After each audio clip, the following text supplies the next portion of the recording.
Hey, what's going on, everyone? It's Michael, also known as Endolastic. I'm over here at George Brown, the Rhoze podcast. Next episode with my lovely hosts and guests from Double Down. Right? Let's give an introduction to Seunga.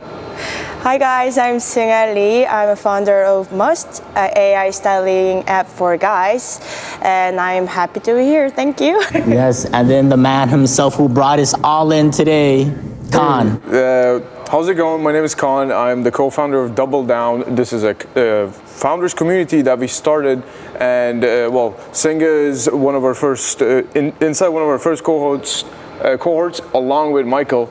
They both joined in start of May, and we've been we had a really nice demo day happening, and along the way we had a lot of accountability sessions, a lot of co-working sessions, and that's pretty much it.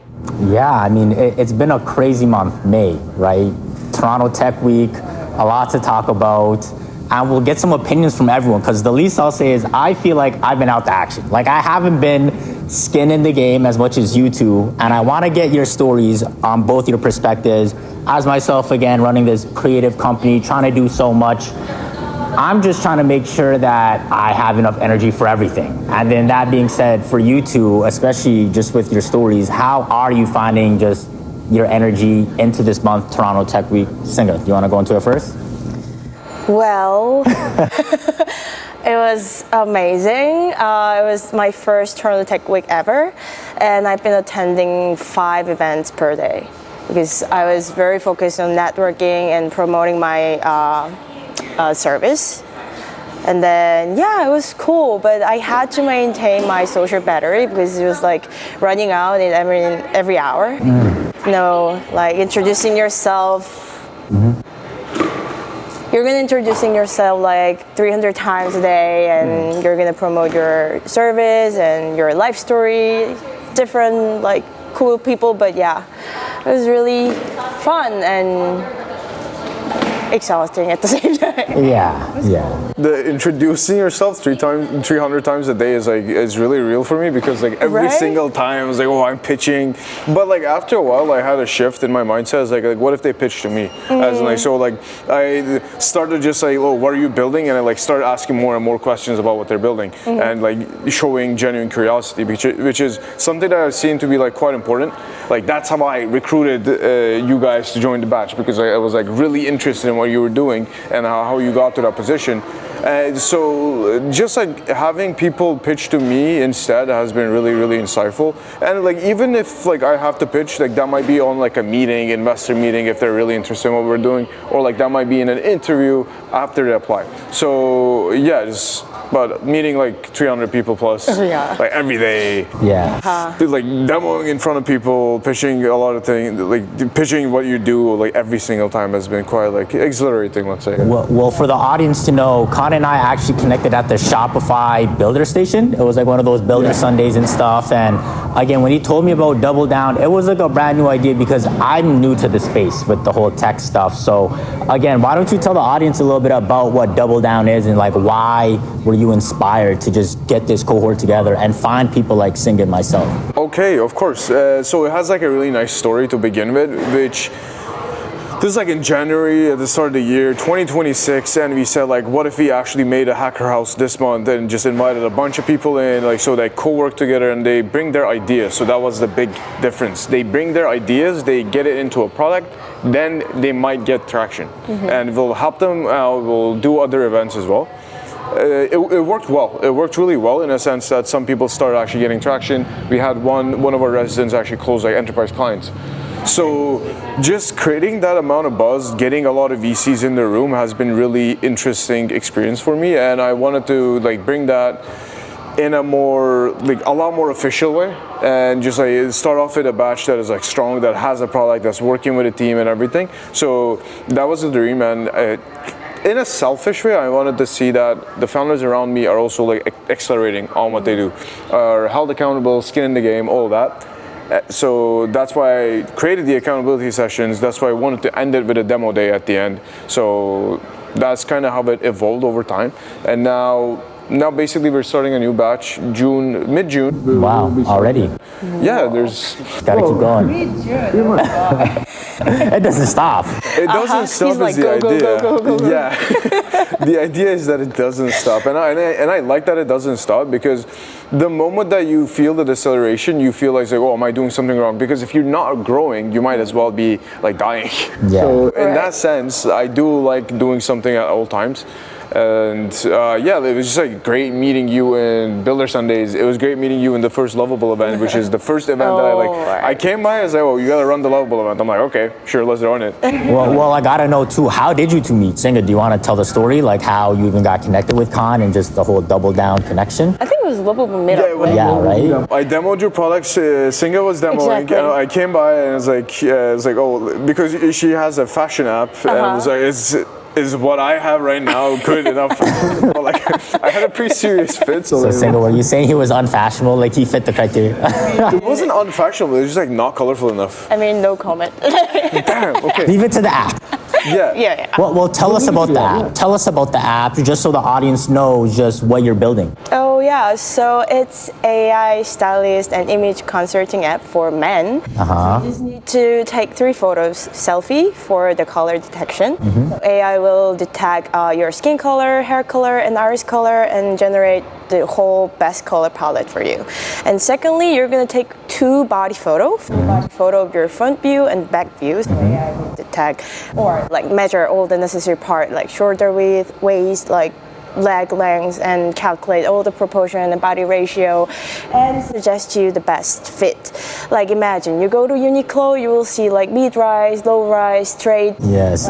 So much. So much. So many details in fashion. So yeah, I made a very nice and easy service for guys. And it's like very like they have to be in fitted clothes for it to perform the best. Right? Exactly, Yeah. because AI should see feel all your like body silhouette, not your jacket or not your like oversized pants. So you gotta wear something very like fitted clothes. And how did you kind of like get to that journey, even with like your previous experience before? Because this is like one of your first products you're building, right? Is it not? So how's that journey been, that experience? Yeah, very nice question. So I worked in fashion for 7 years. Yeah. More in fashion manufacturing side. So I was dealing with my clients, and like I ordered raw materials to suppliers. And I had to deal with like production managers in factory, like production planning and everything. So I've been managing all the like raw material qualities, like fabrics and accessories and pattern making. Wow. And how fit varies depending on the market. So yeah, I studied a lot. I had a chance to learn about all the details in fashion, and then I decided to quit my job and move to Canada. So in between, I had about 1 year. And again, that was from Korea, In Korea, yeah. right? Yeah, in Korea. And 2 years in Nicaragua. Wow, you were in Nicaragua. Holy smokes. Central. Whoa. I didn't know that side of you. Like you're over in that chapter and you're like, whoa, crazy. Yeah, it was during COVID, but I was production manager in Nicaragua. Super awesome. So cool, yeah. And what else? Okay, so right before coming to Canada, I worked for Personal Color Analysis Lab in Korea. It's like color analysis consulting. You might see some reels, YouTube clips about like draping and like measuring your body parts, in-person consulting, mostly. And yeah, I was a translator there. So by the way, I'm certified colorist, so I'm not doing this like just like ask AI. Yeah. Tech everything. So I'm certified colorist, and I could see 800 plus consulting Wow. because I was translator, so I could compare how different consultants like doing the consulting for foreign customers, and see the difference of the quality of the consulting and results, because every single person has different amount of knowledge about color, different amount of like, I don't know, knowledge about the accessory or like, I mean details. Yes. So I was kind of sad about that quality of the consulting is different depending on the consultant. So yeah, when I started vibe coding early this year, I think it was January. Right. I thought maybe I can make high quality service like personal color analysis, but using AI. I mean, you know. Why not? Why not? Why not? It's Why not? easier. Yeah. You didn't have to go to the like consulting lab. You didn't have to face to like fancy or like consultant. You know, you could be shy. You could be too busy. So yeah, I wanted to make all the process easier.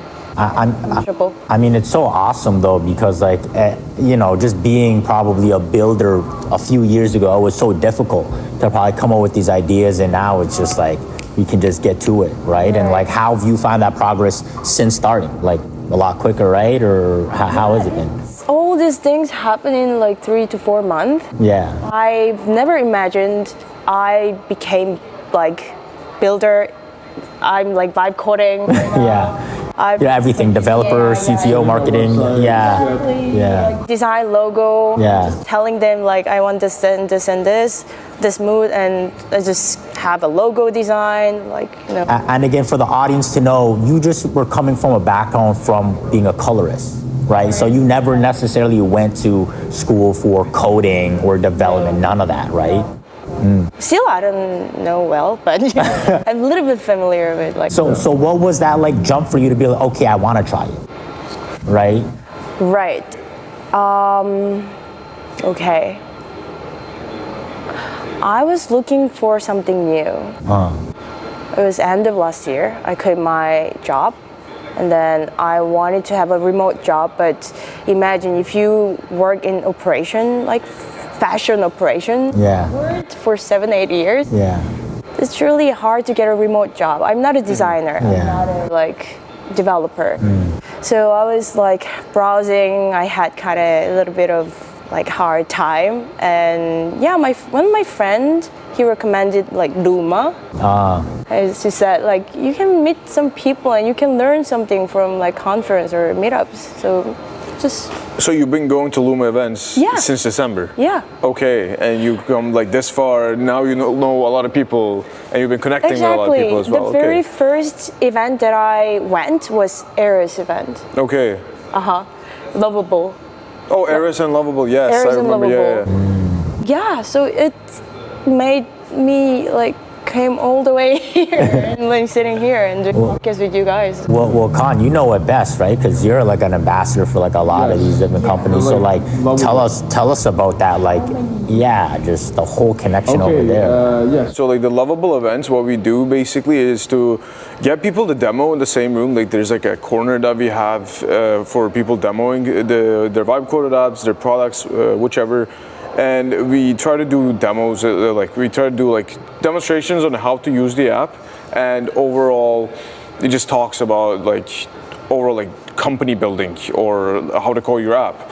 So that's kind of like the structure we had for the Lovable events, and it's like mainly networking afterwards. And so that has been really fun. I also organize the Cursor event, which we just had a pretty big one. Oh yeah. Which Seunga really helped us with content. It was really great. And we had a content for 15 people actually. So that's what I wanted to actually get established. Like more people doing content, more people showcasing what they do. Because if you have a product and if you don't talk about your product, there's a very high chance that product goes unnoticed, even though it's like 10x better than anyone else. Because and it kind of applies to you as well. Like you're going against consultancies with this one. If they and I believe it will work. If this works, you were going to have like a lot of people come to you, or a lot of brands come to you, say we'll use your software. We'll have people just have an easy way of understanding what is good for them, and they can then help shop online a lot easier. because there's a big discrepancy as well, as in a lot of people stopped shopping in person. So like it's a very it's very difficult in that sense. So like just doubling down on e-commerce in a sense that you can showcase brands what this tool can provide them, the transformation that it gives, I think will be quite powerful. And like, what do you think about like the brand angle as well? As in, like, how would you approach the brands? Like, you establish these different connections when you were doing manufacturing work, and yeah, like, how do you want to approach these big clients? First of all, they want data from their clients to planning 100%. for the next season, planning for the size ratio, like table that they have. They might need to adjust like color palette for the next season. Like, I mean, they're dealing with all the data and little, like millions of details. And I thought if they have my service, the whole service flow on their website, online shopping mall, or like imagine like Walmart or Amazon, their users, their customers can like understand them better, color and fit, like all the details, and they will just like put the items in their shopping cart and they're gonna pay for it with like assertive mind. Does it make sense? Yeah. And also for the brands, they can like collect customer data direct from them, like age range or like location or size, color preference, everything. And then also they can control inventory. That's more like cost of inventory is I didn't even think about that. Like your It's a big domain knowledge is deal. actually coming to Yeah. really clutch. Okay, nice. Yeah, it's a very big deal. Yeah. And I mean, yeah, also the return rate of the product will go lower because Will they go will lower. like their product and they'll keep yeah, wearing the so product. all the delivery fee that the brand had to bear like beforehand, they can like think about like cost saving. Yeah, everything. I don't know how to explain it, but that's super yeah. nice. Yeah, like these companies, like they love data. They love to work with data, Right. and like what I learned quite recently. Michael, are you familiar with Pantone? Tell me about it. Tell me about it. I think you're the best person to tell about it, though. Okay. What is it? You can. Okay, let me go. So what? Pantone is like they do a lot of like these like different coloring things, as in like they'll be like, oh, if we have all these colors, like they're not open source, you actually have to pay them to get the IP for the color to apply into shirts. That might be like applying into metal, applying into like just coloring a house. Okay. All the different things, and even in a website. So you can very buy this expensive. thing. It's very expensive. And what I've learned recently is that they have an insane data team. As in, it's like, oh, like based on the colors on this, like COVID's happening, so a lot of people are going to be at home a lot. So like, oh, we're going to make it so like this color is going to be the color of the year. And based on that, the pigments and like manufacturing and everything, they pre-book it based on that. Like a lot of things they predict it. I see. Which is quite insane. There's like a whole data team working for Pantone, understanding these colors and everything. So there's an entire industry doing this. Wow. Also announced like color of 2020, like color of the year. Yeah. Every end of the year, I guess. So what's the color of the year right now? It's like off-white. Off-white? Yeah, it is. Yeah. Clouds. What was it? Cloud white? No. So this is a thing? I didn't even know. Like there's like an official color and like, there's like a committee or organization that comes up with it? That's all the fashion industry, like they just wait for the announcement and Wow. yeah, it's like dominant color. Wow. They consider about the all the issues in the world. Like for example, during the COVID, a lot of people were like struggling because of the depression. So they picked the color for like relaxing and like cure, Yeah. like It's like overall like psychologically. psychologically good. Uh-huh. So, yeah. Blue, I guess. I mean, it just makes me feel like, again, just what you're saying, like data is just so important, Yeah. right? So like, what you were even doing too. I mean, one thing I know you were building was this like quant financing thing too. Yes. Like, do you want to talk about that and then a little bit about the data side? Like, Yeah, like let's actually enter to the data side and like continue with the. I'll actually get to it. So like what I've been building, I'm really passionate about this entire data thing, and specifically data relating to like predictions and prediction markets. That might be a lot of things. I try to do stuff that help understand that stock prices are going to go up or down and make decisions based on that, like really micro decisions. Like there are companies like Renaissance Tech that are doing something like this, and they like hedge funds do a lot of this, risk management companies do a lot of this, and what they do is they find specific signals that affect stock prices and market changes, and they really double down that, saying that's like, oh, let's buy a lot of stocks in this, let's hedge our bets with that, and make like really quick decisions based on that. So what I've done is I've first done a research project for this, getting public data from social media and from the news, and understanding whether a stock is going to go up or down. I recently demoed it in again Builder Sundays, and where I showcased it on a Tesla stock. It gave very low confidence that it was going to go up. It doesn't mean that it's not going to go up. It means that it feels like it's going to go up. It doesn't, like, and it's like the confidence is low because there's not enough data to actually support a very high increase. Is what it means. But yeah, that's what I've been building. I wrote a 25-page paper on this. Whoa. So there's stuff to back it up with. But yeah, it's super nice to actually like build these different technological projects and Yes. then get people who are interested in something like that, because I value domain knowledge, like a very deep domain knowledge. For example, Seunga, you have really deep domain knowledge in like both the manufacturing side of things and the colorist side of things, which is like a lot more fashion technical. Yep. And like Michael, to talk a little bit about you, is like it's like you have this deep knowledge about how to create creative agencies and like you just like work with creative products, and along with that how to like engage with different people and different types of clients. try, yeah. You have to like adapt to every situation, so like that's kind of like the deep domain knowledge that I want, and whenever like a new batch happens, I want that specific thing to be included. Well, it's great you even bring it up, because I wanted to ask too, just like, what are you looking to do differently from the first cohort that Seunga and I were in, coming into the second one, and just any big plans to just spice it up? First off, this was a very, very constrained time frame that we worked with. What we worked with was 4 weeks, and during those weeks we did accountability sessions, which ended with a demo day. All good, but what I want is more time for founders to understand their strengths, their weaknesses, and then double down on a specific part of the thing. For example, Michael, midway you wanted to do different things. I was changing my mind all over the place. I think that's what it is for us Changing your mind. builders. It was like More You're like it's seeing the it wasn't even I'm like experimental. exploring. It was experimenting, and it was like seeing the constraints, seeing the limitations. Yes. How can I do better? Yes. and To see that was a complete like. It was a beautiful moment to see it like in action, like during an accountability session, in a sense that it's like, oh, like he actually is making the decisions, and giving a long enough time frame for stuff like this to flourish is my next goal for the next batch.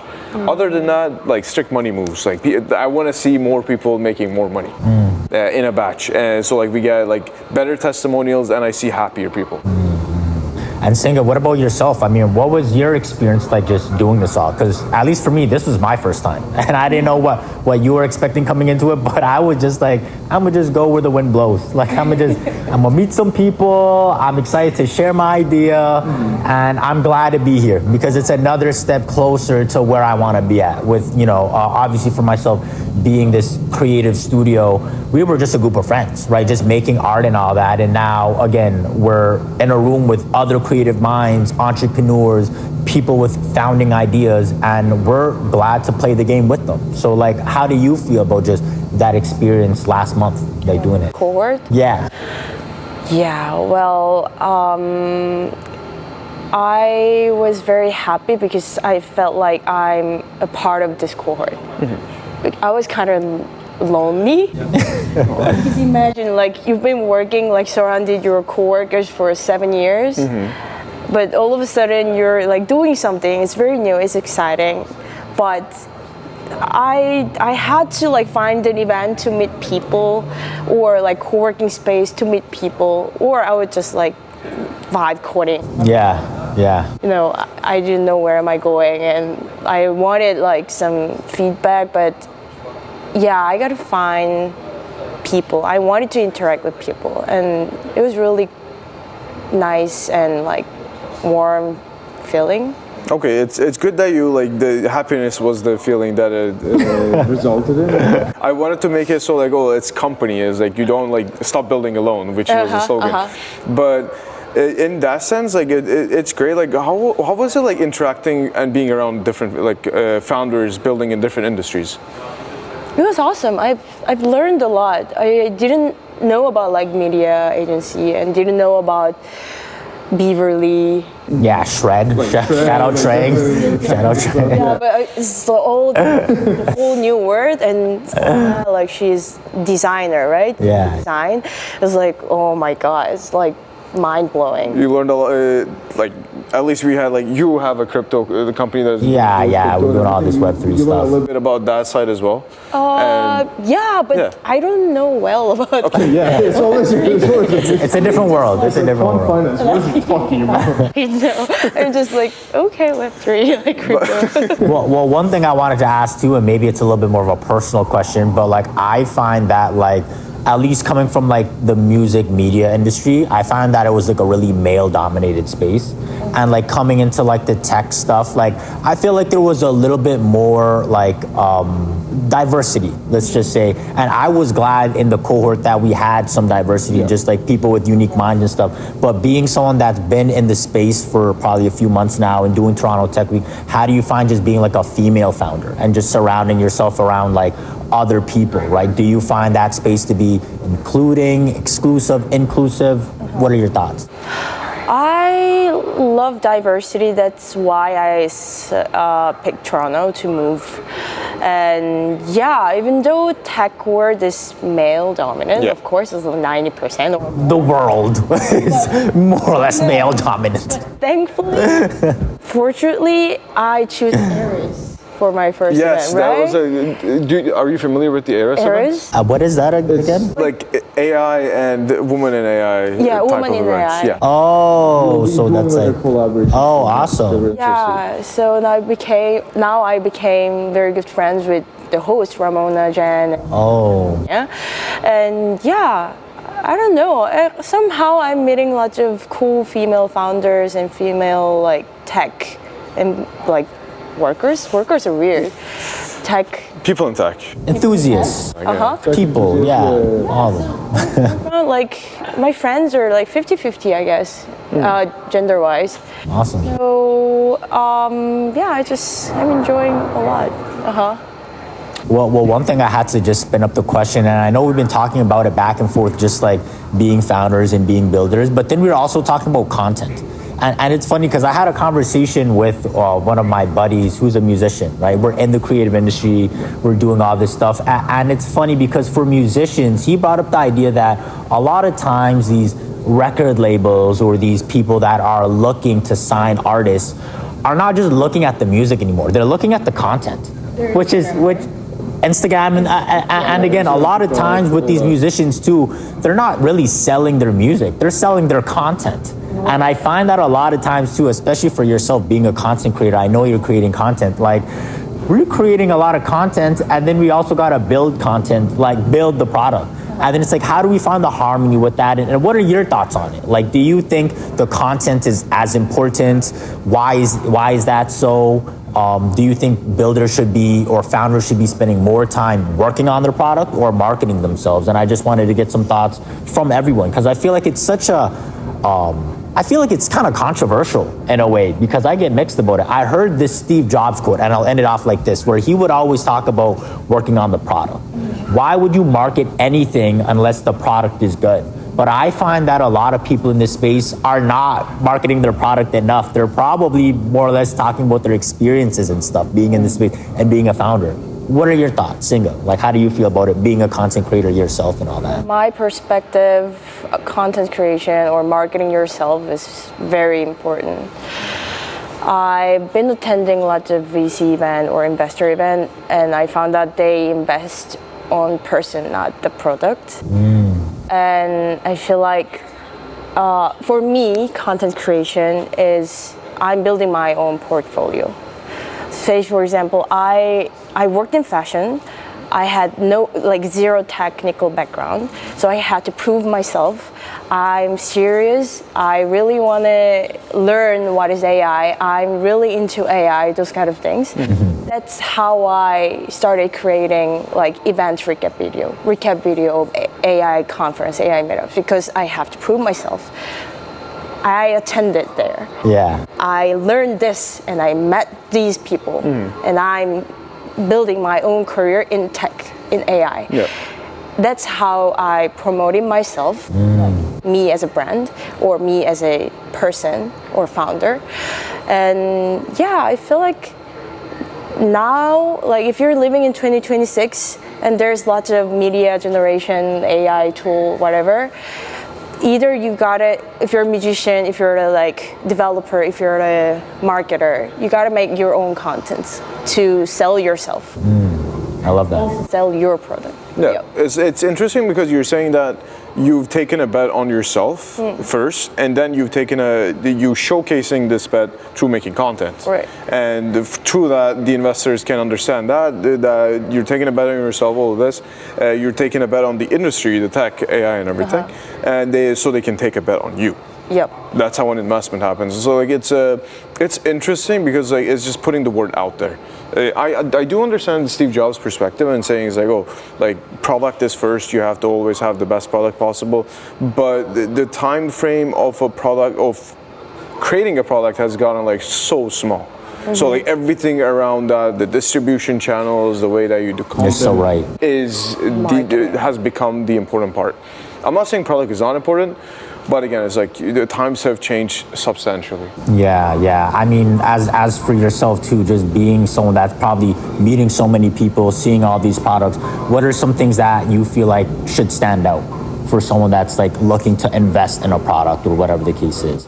Well, the amount of the times the person shows up, if the founder keeps showing up, even though they're having a bad day, even though the product is not there, even though the clients are having only issues, if they keep showing up, if they keep fixing things, and if they keep making things, it's a huge signal for investors. Other than that, what I've seen is being presentable, making it so you curate these different relationships with different investors and everything. That has been another unlock. So what I'm trying to do is in the community have specific investors or specific channels that investors can come in to help founders get more traction, essentially, or get to where they want to be. That might be through helping with the marketing, just connecting with another marketing advisor. That might be just getting grants, not specifically grants, getting investments for your company, non-dilutive, whichever. And adding all of this different parts to it will most likely make the founder take a bet on themselves and double down on their project. I love it. I mean, are there any other major goals you have for Double Down to go into the end of the year and just 2027? So yeah, that's a great question, Michael. What I'm thinking is that if we get these big names, it might be Cohort, it might be Anthropic, NVIDIA. I want to have these names associated with what we're doing, because what we're doing is something completely differentiated. Maybe not in SF. If we did this in SF, that would be a different question.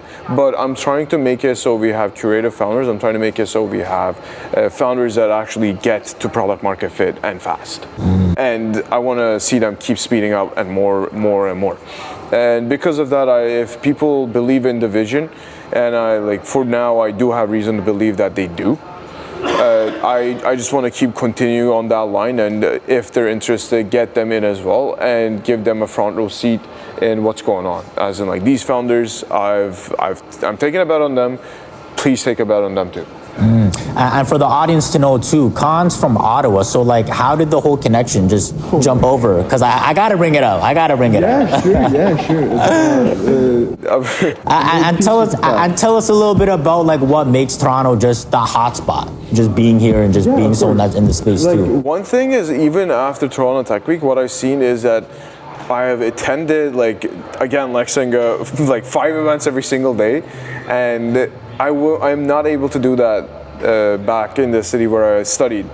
specifically because when there's an event, it was like me doing it. It was like, again, like I'm doing multiple events like per month, but it's not like every single event is done by me. Like every single interesting enough event with interesting people, technical people, AI people. So like I really wanted to see that there's something happening outside of what I'm doing, so I can just come by, say hello, connect with new people, learn about more things instead of having the same small group of people and same type of events. I wanted to have variety, and what I've seen is now I do have variety, and I do have people around me. I do have founders taking a bet on themselves around me, which makes it so I am a lot more, I'm excited to take a bet on myself as well.